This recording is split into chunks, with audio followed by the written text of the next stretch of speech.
जय गुरुदेव।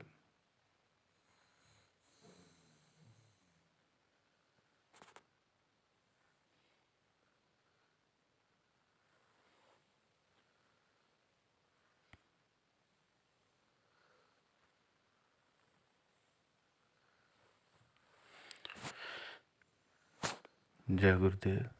जय श्री कृष्ण।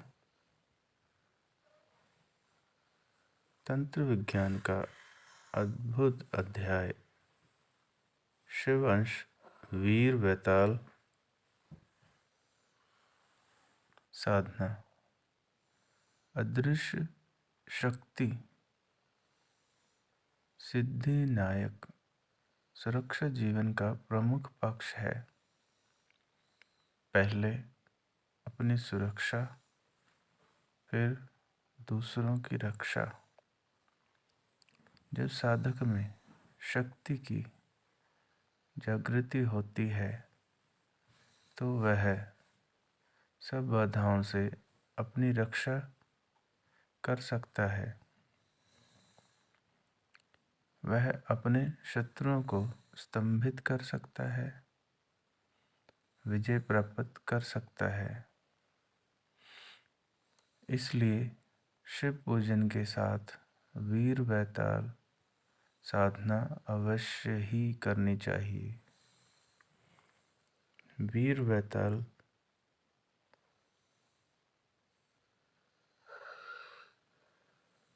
शिव की अदृश्य शक्ति ज्वालामय स्वरूप है।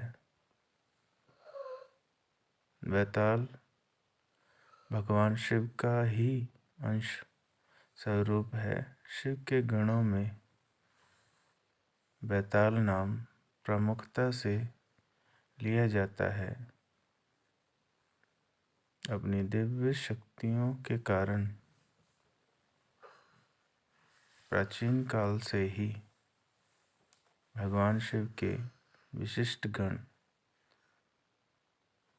वैताल की साधना का प्रचलन रहा है। इतिहास है कि सांदीपन आश्रम में भगवान श्री कृष्ण ने भी वैताल सिद्धि प्रयोग संपन्न किया था, जिसके फलस्वरूप वे महाभारत में अजय बन सके, जीवन में अद्वितीय सिद्धि हो सके, हजारों बाणों के बीच भी वे सुरक्षित रह सके।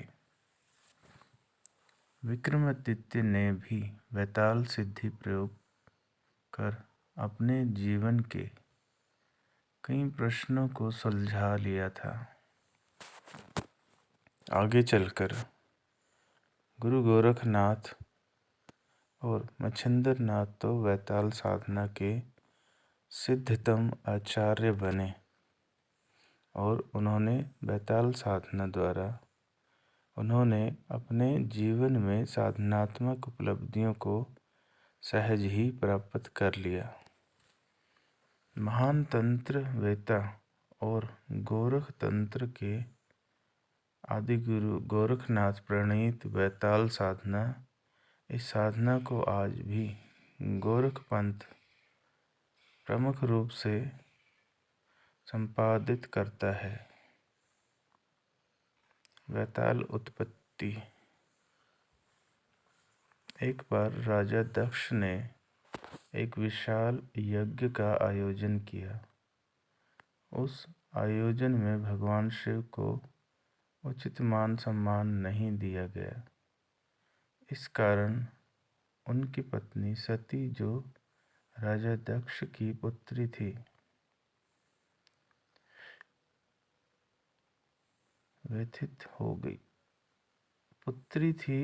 हो गई और यज्ञ कुंड में कूदकर अपने प्राण त्याग दिए।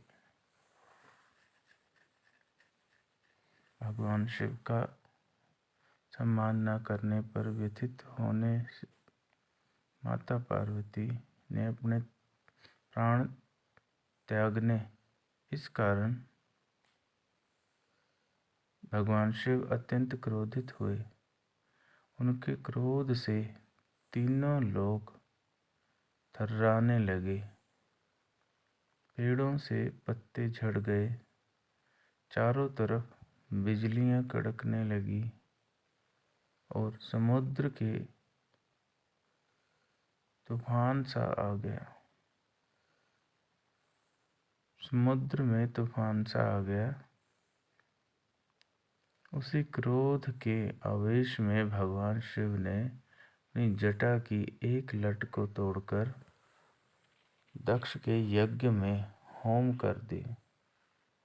फलस्वरूप एक अत्यंत तेजस्वी, पराक्रमी, बलवान और साहसी वीर की उत्पत्ति हुई, जिसे बैताल शब्द से संबोधित किया गया।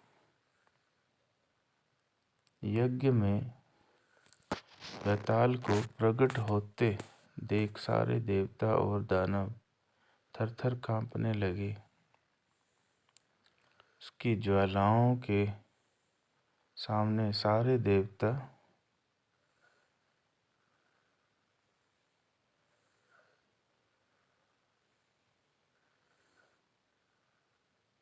थर-थर कांपने लगे। उसकी ज्वालाओं के सामने सारे देवता लोग झुलसने लगे और ऐसा लगने लगा कि यह पराक्रमी यदि चाहे तो पूरे बहुमंडल, पूरी धरती को एक हाथ से उठाकर समुद्र में फेंक सकता है। भगवान शिव की शक्ति से उत्पन्न बैताल को भगवान शिव ने स्वयं आज्ञा दी कि जो साधक तुम्हारी साधना कर तुम्हें प्रत्यक्ष प्रकट करे, उसके सामने शांत स्वरूप में उपस्थित होना और जीवन भर उसकी छाया की तरह रक्षा करना। यही नहीं अपितु वह जीवन में तुम्हें जो भी आज्ञा दे, जिस प्रकार की आज्ञा दे, उस आज्ञा का पालन करना ही तुम्हारा कर्तव्य होगा। गोरख संहिता के अनुसार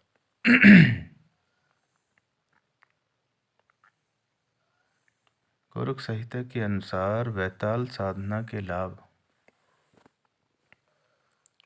बैताल साधना से भयभीत होने की आवश्यकता नहीं है।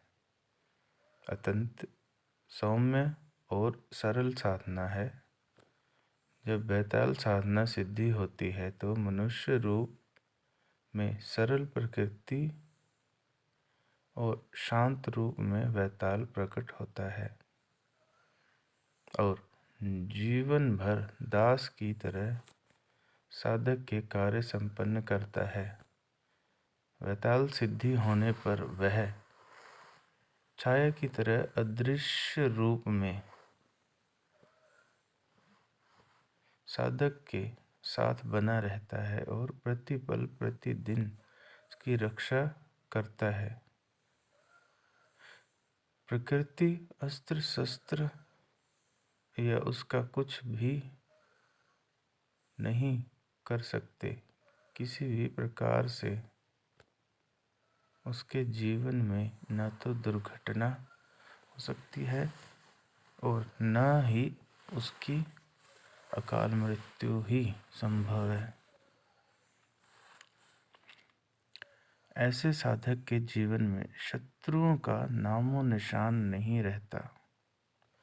वह कुछ ही क्षणों में अपने शत्रुओं को परास्त करने का साहस रखता है और उसका जीवन निष्कंटक और निर्भय होता है। लोहे की सींगचे या कठिन दीवारें भी उसका कुछ भी अनिष्ट नहीं कर सकती। बैताल भविष्य सिद्धि संपन्न होता है, अतः अपने जीवन या किसी के भी जीवन के भविष्य से संबंधित जो भी प्रश्न पूछा जाता है उसका तत्काल उत्तर प्रामाणिक रूप से मिल जाता है। ऐसा व्यक्ति सही अर्थों में भविष्य दृष्टा बन जाता है। बैताल सिद्धि प्रयोग सफल होने पर साधक अजय, साहसी, कर्मठ और अकेला ही 1000 पुरुषों के समान कार्य करने वाला व्यक्ति बन जाता है।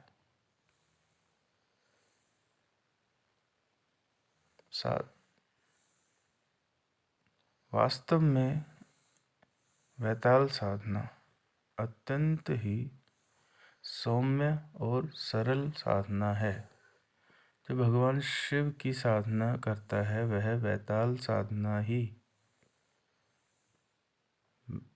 संपन्न कर सकता है।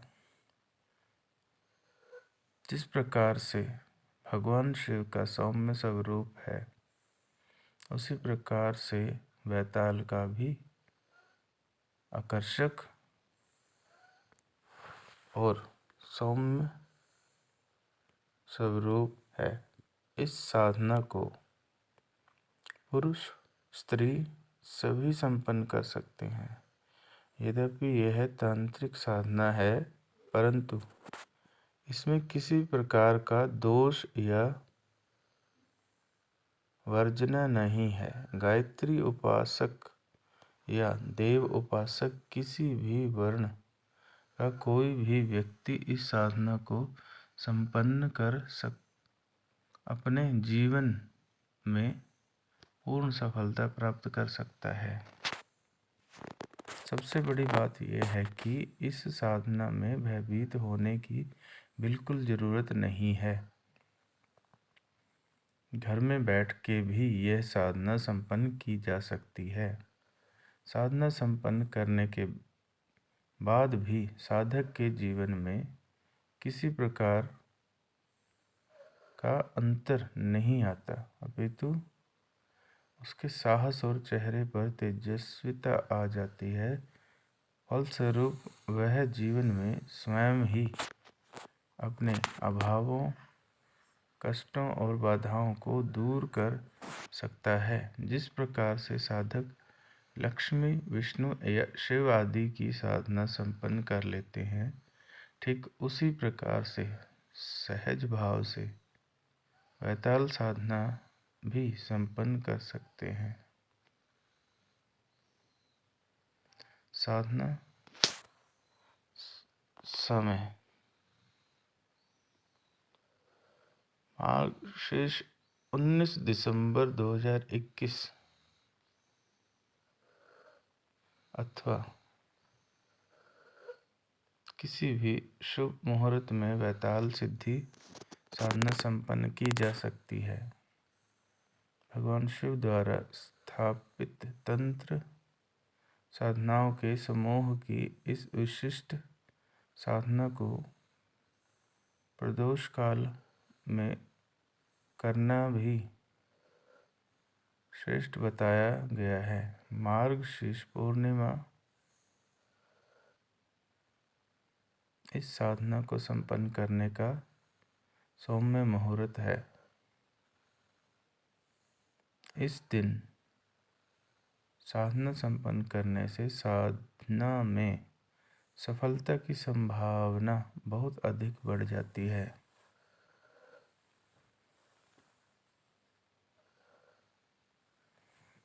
साधना सामग्री इस साधना के विधान में किसी विशेष सामग्री की आवश्यकता नहीं होती है। तांत्रिक ग्रंथों के अनुसार इस प्रयोग में केवल 3 उपकरणों की जरूरत होती है। नंबर 1, तंत्रोक्त बैताल यंत्र।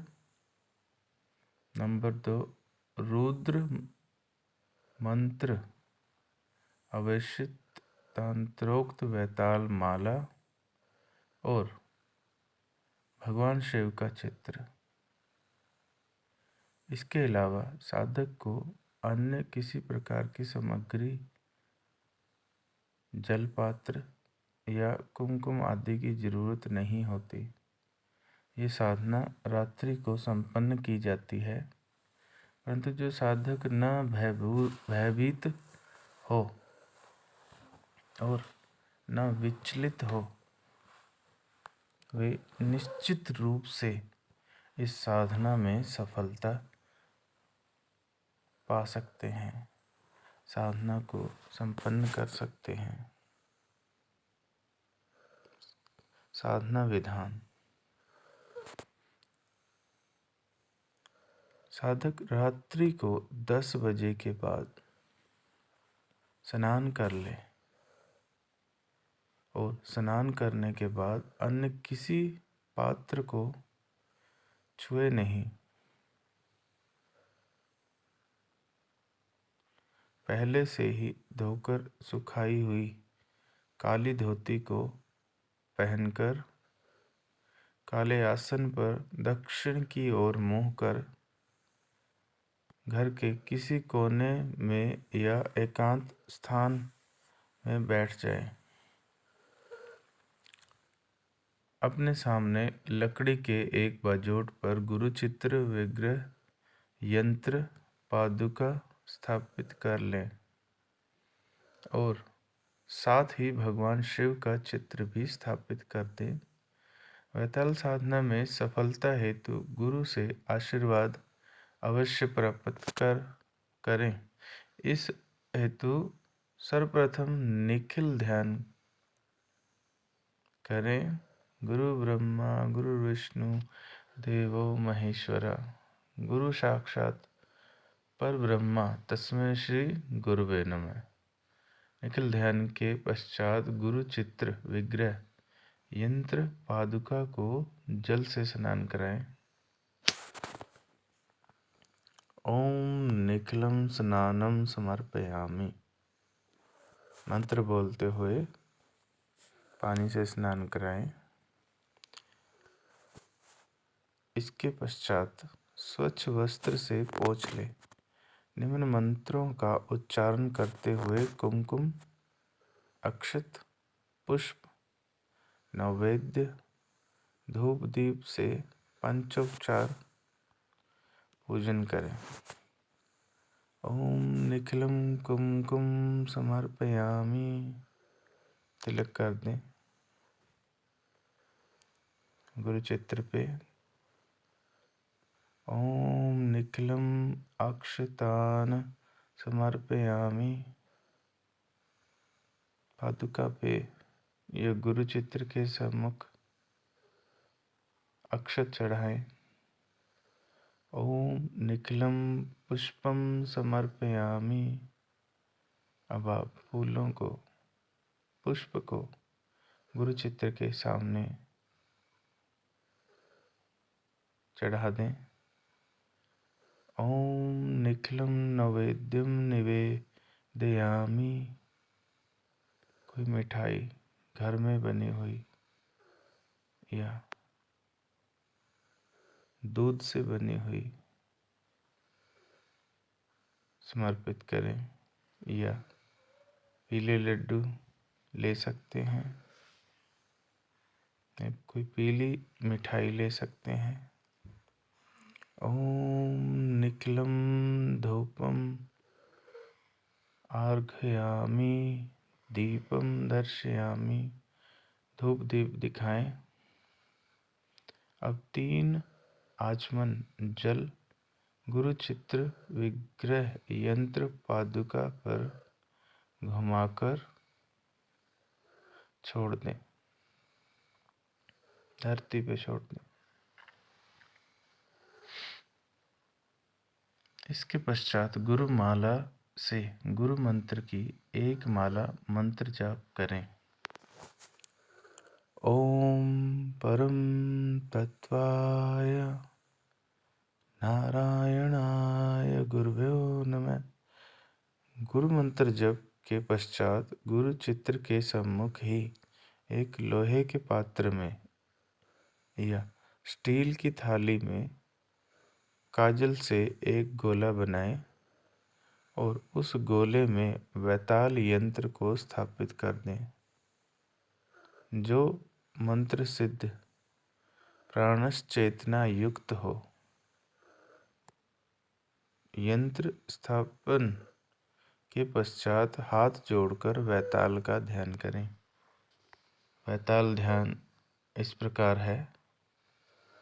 धूम्र वर्ण महाकालम जटा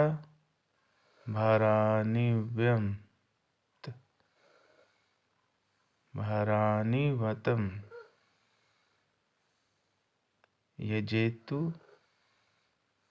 त्रिनेत्र शिवरूपं च शक्तियुक्तं निरामयं दिगंबरं घोररूपं नीलांचनं च प्रभं निर्गुण च गुणाधरं काली स्थानम पुनः पुनः। ध्यान के उपरांत साधक वैताल माला से निम्न मंत्र की 101 माला मंत्र जप संपन्न करें। यह मंत्र छोटा होते हुए भी अत्यंत महत्वपूर्ण है और मुंडमाला तंत्र में इस मंत्र की अत्यंत महिमा कही गई है। वैताल मंत्र इस प्रकार है।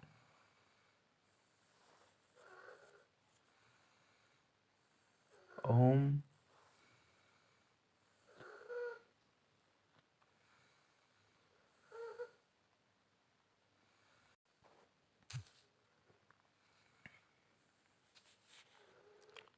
वैताल मंत्र कुछ इस प्रकार है। ओम वैताल यक्ष यक्ष क्षम क्षीम क्षूम क्षोम क्षः स्वाहा। 101 माला मंत्र जप करते समय किसी प्रकार का आलस नहीं लाएं। शांत भाव से मंत्र जप करते रहें। यदि खिड़की दरवाजे खड़खड़ाने लगें तो भी अपने स्थान से न उठें।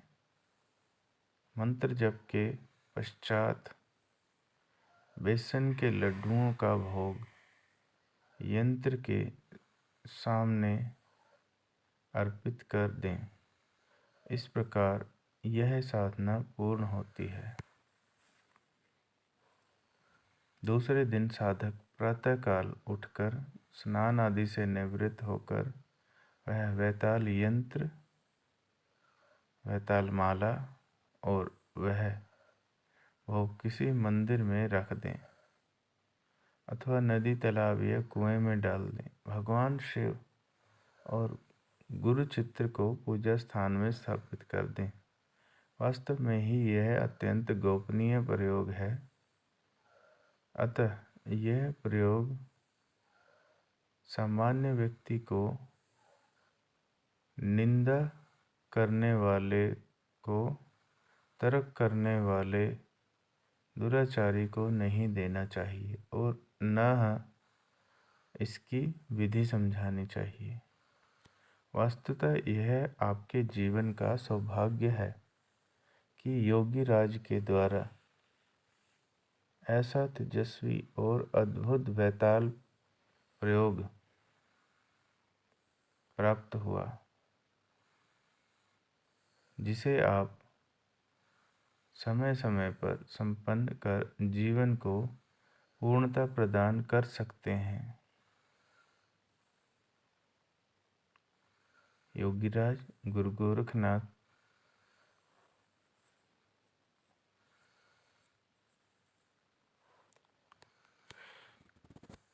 पूर्णता प्राप्त कर आपको आशीर्वाद। जय गुरुदेव।